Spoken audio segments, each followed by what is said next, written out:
was such an honor to have Mr. Victor Danchenko as the member of the advisory board of the Kirov Academy for the last few years.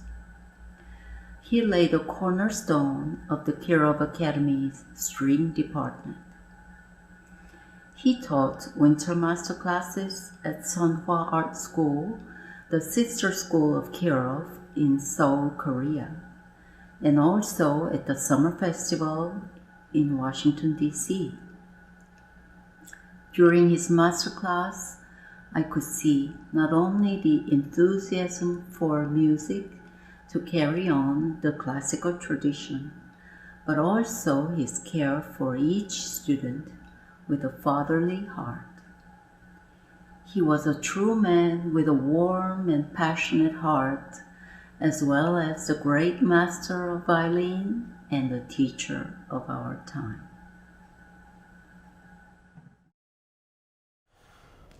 Who Victor Danchenko was can be read in the who's who's of violinists and teachers, can be seen in his bio, in countless concert programs around the world where the names of his students are listed.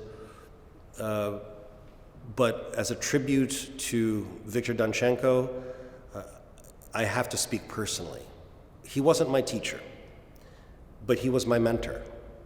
He was an example for me.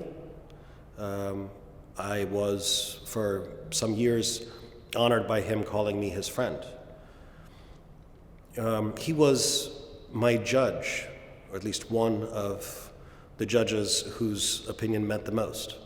I met him, in fact, as a judge. Although Victor Danchenko and my mother knew each other since childhood in the Soviet Union, although both were David Oistrakh students, I had never met him until I did a competition pretty much exactly 21 years ago, where he was on the jury. And in that competition in Pennsylvania, he eliminated me before the final round. And I went to speak to the jury members after the contest, and especially to speak to Victor Danchenko, because that was the opinion that I knew was going to be the one least sullied by euphemisms. And in fact, it was completely unsullied by euphemisms. He told me exactly what he didn't like, told me exactly what I needed to improve, and as chance had it, he was on the jury of another competition that I was doing not 1 month later. At that next competition, although he had students of his own in the contest, after the contest was done and I had been awarded second place, 2 of the other jury members asked me if Victor Danchenko was in fact my teacher, because he had fought so hard for me. When I came to talk to him at the conclusion of the competition and the awarding of prizes, and I said, "So, did I do what you had asked a month ago?" He grinned from ear to ear and grabbed me in a bear hug. And corny though it is to say, even now, that approval meant almost more, probably did mean more, than the prize itself. I think most people that talk about him from my perspective, from the perspective of a younger player looking up to an older one, will say words more or less to that effect, that when Victor Markovich said it was good, you saw no reason to further doubt yourself. And when Victor Markovich said that you had reached some new level, it definitely felt like a graduation ceremony in a sentence. His judgment was there for me as, at first, a mentor and subsequently as a friend. It was there for me in my formative years from transitioning from student and competitor to professional. It was there when at a concert or two he would say, "Well, I have nothing that I can tell you. You play with such authority that it is your performance and you are entitled to it." I think that he is never going to not be there. I think at some point in everything I do, there is the ghost of his voice saying, come on, it needs to be better. Or, well done, there's nothing further to be said. He will remain my friend, and he will remain my example.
Our program for this evening's memorial concert is comprised of pieces that I've always associated with an occasion like this, but more specifically with Viktor Danchenko himself.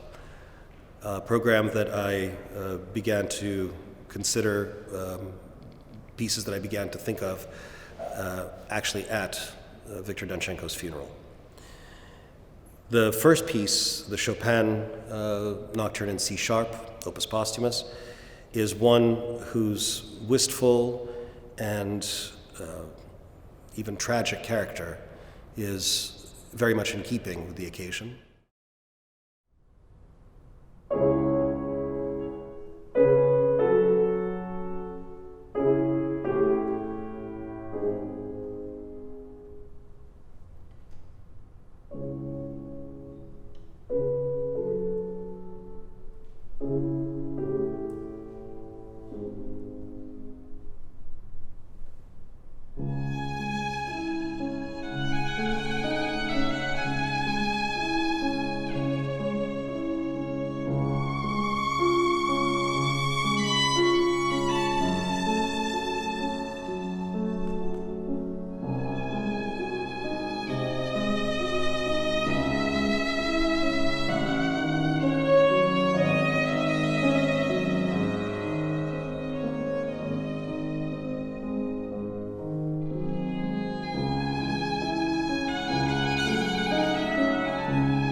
Giving their tributes to and memories of Viktor Markovich Danchenko, we have people representing the different and vital spheres of Viktor Markovich's life. There are the outstanding students, former students of his. There are his colleagues who had the privilege of working alongside him for years. And there is, of course, his family, represented by his daughter, Natasha. About his outstanding students, their biographies Their resounding biographies speak amply for them, far better than I ever could. What I can say from my perspective is that when talking to Viktor Markovich about the trajectory of his career in the West, and specifically of his teaching career, one name kept coming back, one person that he would always mention in the first breath, and that person was Professor Martin Beaver. Professor Beaver was Viktor Markovich's first outstanding student in the West, about whom Viktor Markovich would usually say that I gave Martin his profession, and Martin gave me my reputation. It is very difficult to encapsulate a relationship of over 40 years, such as I had with Viktor Danchenko. I first met this extraordinary man when I was 11 years old, and since then he has been and continues to be an important guiding force in my life. I have been fortunate to know him as my revered teacher, as a valued and trusted colleague, as an advisor in many important life decisions, and even as Grandpa Victor to my daughters. Above all, and through it all, he has been my musical father. Viktor Danchenko enjoyed great success as an artist and as a teacher. Other than his fantastic recordings, his extraordinary legacy is a long list of students who have achieved success as soloists, chamber musicians, concertmasters, orchestral musicians, and perhaps most importantly, teachers. Mr. D, as we students called him in private, was deeply committed to achieving the highest technical and artistic standards, and equally determined to inspire the same standards in all of his students. I can't remember a single lesson during which he was anything less than 100% engaged and focused. Needless to say, his teaching was enriched by his vast experience as a concert violinist, and we students were the beneficiaries of this wealth of knowledge. I'm proud to say that we served on 2 faculties together. First at the Royal Conservatory of Music. Around that time, he asked me not to call him Mr. Danchenko anymore. That took some getting used to. He was also a wonderful and supportive colleague at the Peabody Conservatory of Music. In all the time that we knew each other, we shared the concert stage only once. Viktor invited me to perform the Prokofiev Sonata for 2 violins on his recital in Toronto in 2017. It was a great honor. I'm not sure which I enjoyed more, the concert itself or the wonderful rehearsals leading up to it. It was so nice to get to know Viktor in yet another meaningful way, and I treasure that memory. I miss my teacher and mentor terribly, but I now take consolation in working hard to pass on the important legacy that he left us. Spasibo большое, Papa. Another student of his who honors us with his presence today, Igor Yuzefovich, the concertmaster of the BBC Symphony, was Viktor Markovich's student at the Peabody Conservatory, and someone of whom Professor Danchenko was also endlessly proud. If ever there were wonderful players who best attest to why it is that Viktor Danchenko is the pedagogical legend that he is, it would be Igor Yuzefovich and Martin Beaver. Whenever I talk about my student years, I'm often asked, what was your teacher like? Such a commonly asked question, and one that's very difficult to answer properly sometimes. How do you describe a person who shapes you as a musician, nurtures and pushes you and supports you and gives you the proper motivation when you most need it? How do you describe the person who puts you on a path towards a career and you end up thinking of so often, many years down the road, be it while practicing or performing or even teaching a student of your own? So I was incredibly fortunate to have spent 7 years studying with Viktor Markovich at the Peabody Conservatory. These were 7 very formative years when I feel I was more of a sponge than perhaps a human. I was absorbing everything happening around me, and most of the times not even realizing it. But eventually, like a sponge that's fully saturated, I began to slowly understand all that had been instilled in me, and at times was even beginning to utilize that knowledge. As a teacher, Mr. Danchenko was tough. There's no question about it. He was certainly not a teacher for everybody, but he was everyone's teacher, and his approach with each student was very different and very unique. You had to be of a certain character or a certain strong mindset to fit into the studio. There was no room for laziness or attitudes or for students who weren't taking it seriously. To all of us who know Mr. Danchenko's musical upbringing, this was no surprise. And so as we spent time in his studio, we were often regaled with memories and sometimes legends of his time studying with David Oistrakh. Even the way that his Peabody studio was set up, in a way, was a throwback to those times. There was the small wooden desk in the front right corner, and there were the walls filled with pictures of great violinists of the past looking out onto the floor of the studio and as if waiting to hear what we students had to offer that day. There's, of course, the giant, ever recognizable posters from his concerts at the Moscow Conservatory. All of this created a certain mood. Sometimes that mood was sheer terror for us students, but most of the time it was a mood of great respect for the music, for those who came before us, and most importantly, respect for the instrument itself. And Mr. Danchenko embodied that respect day in and day out. He was meticulous in his approach to every aspect of being a great musician, even towards what some might see as trivial, the way we would be dressed for lessons or studio recitals.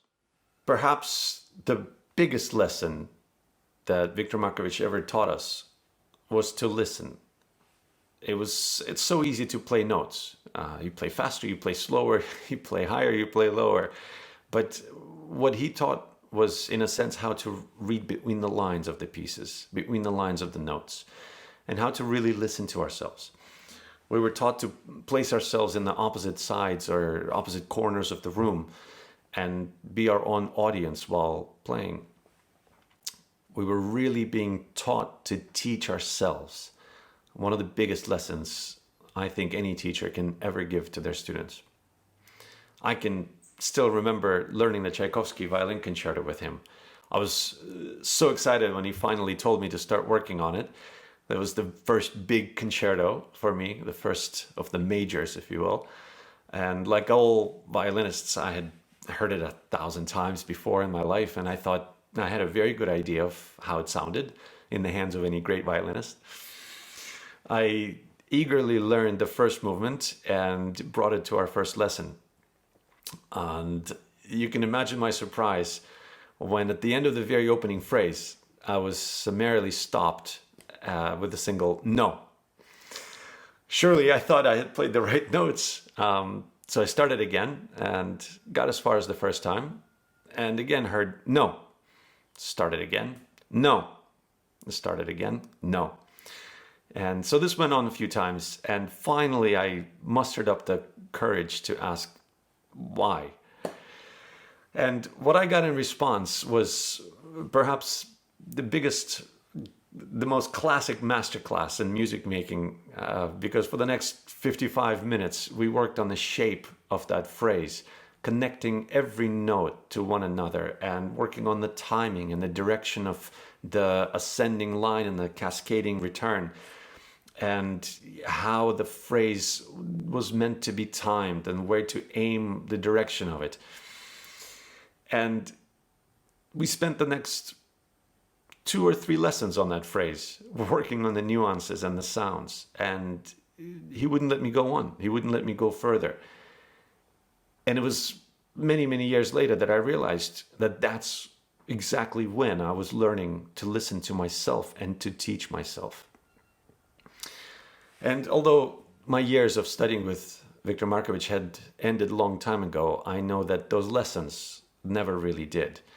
I'm still hearing his voice anytime I play a piece that we worked on together, or whenever I'm teaching my own students. I'm thinking about what he would say about shaping a phrase, what sounds to go for in the Shostakovich concerto, or how to bring a voice out in Bach sonatas and partitas, or what color to look for in the slow movements of a Brahms sonata. The years after I finished studying with Mr. Danchenko were filled with numerous visits to his studio. He was always very happy to see his students return, to hear about their achievements and endeavors, to share his pride in his current students, or to give us that extra reminder and encouragement that we so often needed. And those memories will be dearly cherished and very much missed. So, what kind of teacher was Mr. Danchenko? Well, for me, he still is a great teacher. The second, the Tchaikovsky Meditation, is a piece that even in the output of somebody as romantic and as heart on sleeve as Tchaikovsky stands apart. A piece, moreover, which Professor Joyner studied with Viktor Markovich as his student.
To call yourself Victor Markovich's friend was a high honor.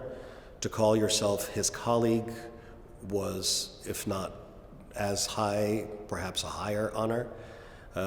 We ourselves are honored that someone who could call himself both friend and colleague more than just about anyone, Professor Herbert Greenberg from the Peabody Conservatory, honors us with his presence here as well.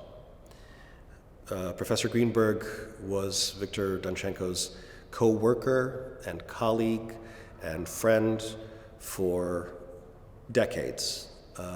And I can only look with envy at a relationship that lasted so long and was so profound. I first met Victor from afar. And the date was around 1962 or 63, I can't remember, when I was a kid sitting in the audience and Victor was on the stage with the fabulous Moscow Chamber Orchestra led by Rudolf Warshai.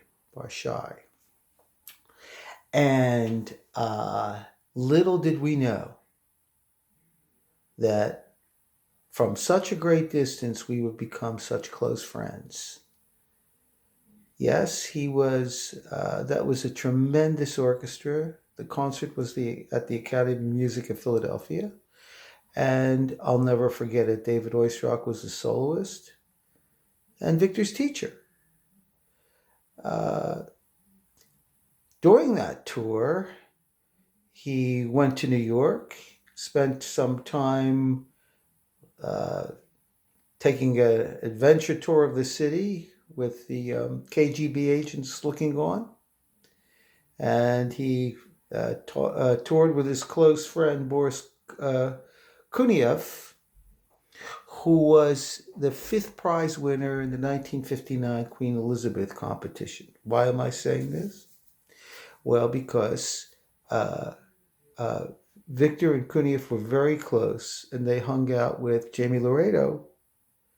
We all know Jamie, and who's a very close friend of mine.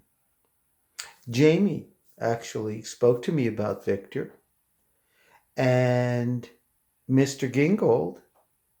These are all close ties for us. Jamie Laredo, Mr. Gingold, and myself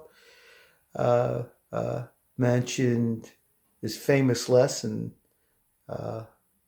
with Martin Beaver playing for Mr. Gingold. And so Victor was somebody who I'd known but never met. And then came an opening at Peabody in 1992. And I was on the faculty, and I recalled speaking with Victor before, we didn't know each other, before his arrival and audition at Peabody. And we just hit it off. He plays so fabulously. We all know that. And he played a fantastic Grieg sonata, and we became colleagues. Then the rest is history. He was very busy. He taught at Curtis and Peabody. And so we didn't see each other that much. But then later on, his last few years of Curtis and before he went to the Royal Conservatory, we became very close. And when I say close, the closest of friends. We did summer festivals together. We hung out together. We ate together. We went on vacations together. Nina became a very close friend of my wife, Mary, and the four of us would hang out. We'd hang out in New York. We'd hang out in Puerto Vallarta, Mexico. And I miss Victor very much. His absence at Peabody for me leaves a big hole, a hole that's hard to fill. I will always treasure him. I miss him terribly. I will miss him at our summer festivals. We have done seminars together.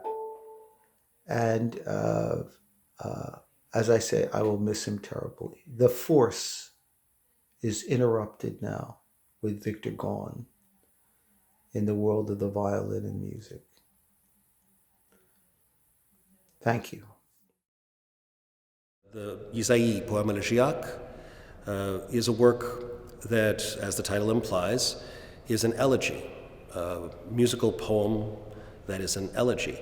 YCAA wrote this and sent it to his friend Chasson, who responded with a poem of his own, which has become a staple of the violin repertoire, the Chasson poem.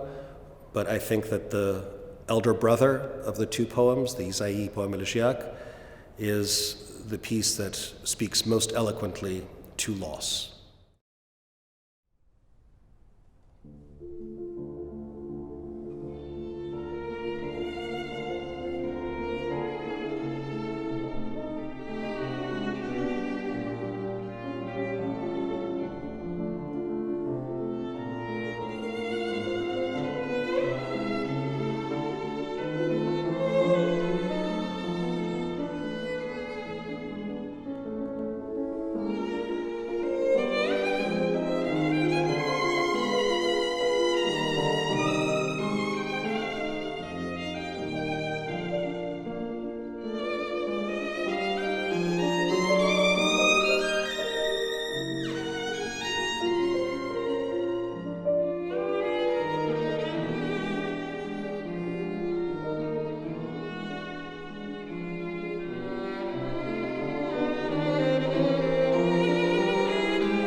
and of course, Viktor Markovich's family.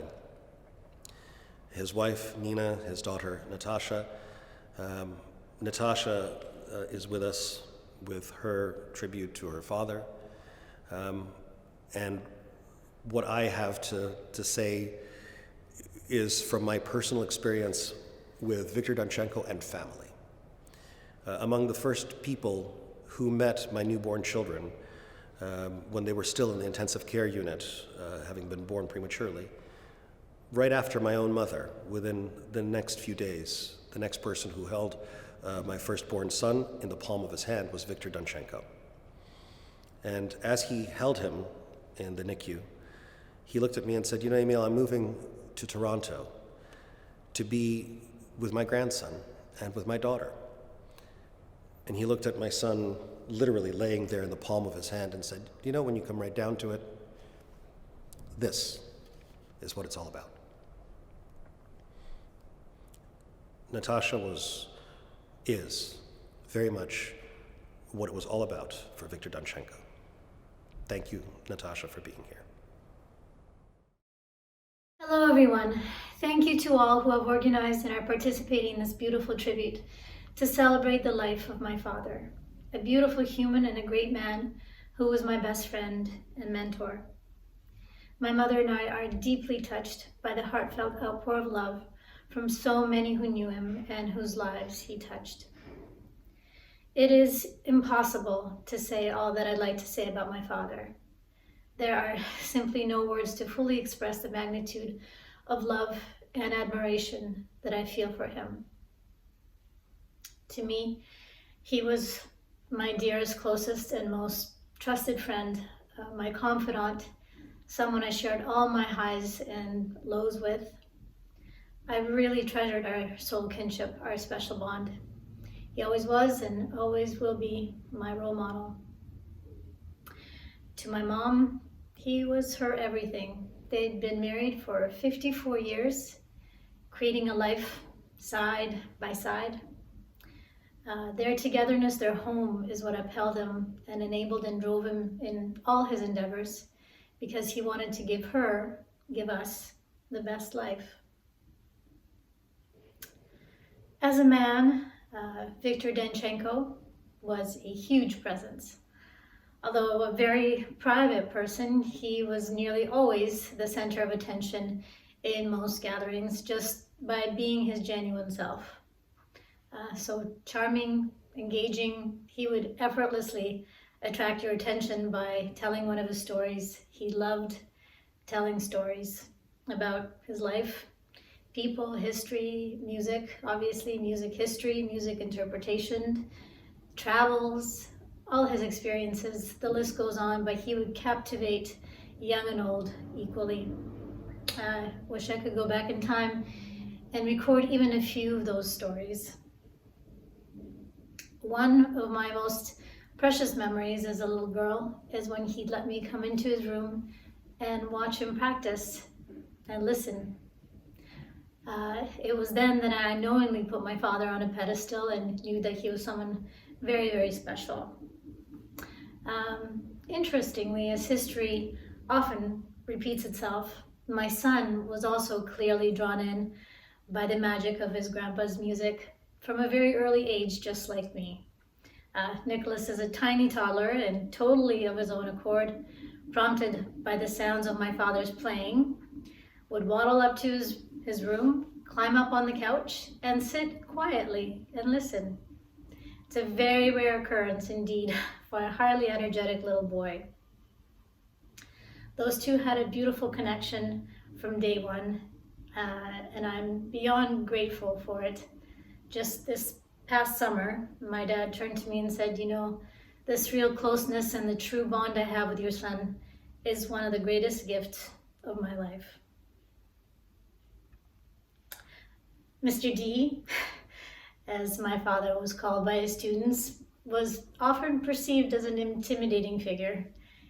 He was elegant, poised, immaculately dressed, and always walked with a sense of purpose, while his facial features hinted to a very busy mind. He spoke eloquently, chose his words with care to accurately convey his meaning. And when you spoke to him, he really, truly listened with the kind of attention that made you feel like you were important, made you feel really heard. He held himself to the highest standards, and I absolutely loved seeing and feeling all the admiration that he inspired in those around him. Behind the exterior lay a gentle, kind, warm, generous, and extremely sensitive, passionate man with a massive heart whose family meant the world to him, and music was his life force. The violin was his life. It was his lifeline, his blood, his work, his mistress, his passion. He told me many times, and at times resentfully, that much of his life, this passion almost made him a slave, yet he would never have it any other way. The violin and him were truly one. Watching him in concert, looking at him on stage, my heart would always pound with nerves. Having known the preparation he'd gone through, not just technically, but mentally, he often shared with me his challenges, and being a performer myself, he knew I always understood what it took. Every time I was present on one of his concerts, it was a gift. I'd be completely overwhelmed at his power of expression and the beauty he created with his playing. He loved his work, and he knew only one way to do it, to give all that he had, always. He was as demanding with his students as with himself. He would give his best and expected the same of them. No easy task, but I think his efforts speak clearly for themselves. His students made him proud. He loved them and celebrated them. During my early childhood, whenever my dad had to go away on tour, I'd wrap my arms around his leg while sitting on his foot, crying inconsolably for him not to go. But with a violin in one hand and a suitcase on the other, he'd gently walk me to the door in that position and say, "I love you. Please don't cry. Всё будет хорошо. All will be well." I hear him saying this to me now. My dear Papa, you are forever in my heart and soul. The world was truly lucky to have you. Thank you. The Mendelssohn on Wings of Song is the piece that to me says how Victor Danchenko remains in at least my thoughts now. What remains when we are gone is what we have created, what we have produced. It's fair to say that Victor Danchenko produced song.